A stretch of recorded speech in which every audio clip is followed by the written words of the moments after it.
Joey De Vibre, Mr. Chair. If we have invited her and she has an excuse letter, may I know what was the excuse, Mr. Chairman? Comsec, please answer the query of Congressman Abante. Please.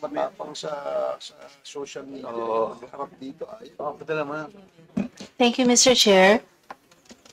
Ms. Elizabeth Joy Cruz was invited and she sent an excuse letter via email. Ano po yung kanyang excuse letter? Ano yung dahilan? One moment, sir. I'll get it from the chair. Thank you. Mr. Chair, Can you kindly also, Comsec, can you kindly also try to tell us those resource persons who have not attended this committee hearing? You may excuse letter, okay yun, but those who have not reply to our request to be present on today's hearing. Thank you, Mr. Mr. Chair, Chair. particularly first, Mr. Chair, Yes, Congressman Abante. particularly I am referring to AKA Joe De Vibre sapagkat matindi yung kanyang mga sinabi dito. Gusto ko talagang makita siya at makausap sapagkat dito minura niya ako at ang sabi niya, panay kabobohan sa quad. Sayang kuryente sa'yo. Bigyan mo sa kanya. Ano yung pack you? Yung pack you. Hindi ko alam yung pack. Huwag mo na sabihin. Congressman Abante. Lang. Katutuloy ko lang pumunta. Mr. Chairman, Congressman, don't be so personal.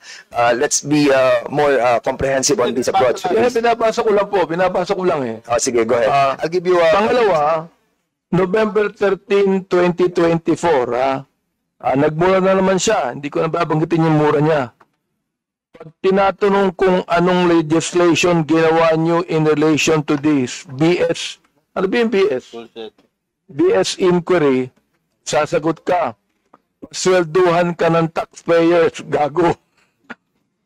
November 3, 2024, si Benny Abante at si Romel Marbil ay mga protektor ng illegal na droga dahil pilit nilang pinalalabas na hindi ito ganoon kasama. Tapos sabing ganyan, si Dan Fernandez and Ace Barber's survey are depressing. Alam na nila na matatalo sila sa eleksyon. So what is the hearing for? Smoke screen for the discount. Tinabi ko ito sapagkat matindi po itong mga akusasyon na ibinigay nitong gusto ko nila magmura eh. Hindi na ako magbumura muna. Oo. Kaya kailangan po, itong mga to, ang tatapang nila eh.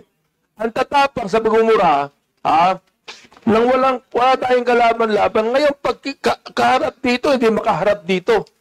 Oo. Mga takot din pala yung mga yan eh. Please hold your fire, please. I'm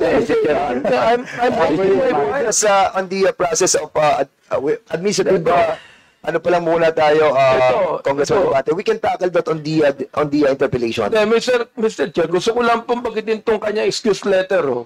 Nakalagay dito, after meaningful consultation with my lawyers, gumaya pa na abogado. I have decided to respectfully decline. Respectfully? Minumura tayo, respectfully? To share my knowledge on matters. Hindi knowledge ang kailangan natin. The lawyer, if this is like... Ask the lawyers kung libelous yung ginawa niyo o slander. Nakalagay, I would like to categorically state that I am neither paid by POGO operators. Hindi na pinag-uusapan. Pinag-uusapan natin yung mga sinabi niya. Tapos, respectfully, Elizabeth Joey Cruz. Nakikinig po sa atin ngayon, nanonood ngayon. Humarap ka dito, kumatapang ka. Hirap sa iyo, nagmumura ka. Nang dyan na wala kaming kalaban-laban. Humarap ka dito. Dito. Namo. Chairman.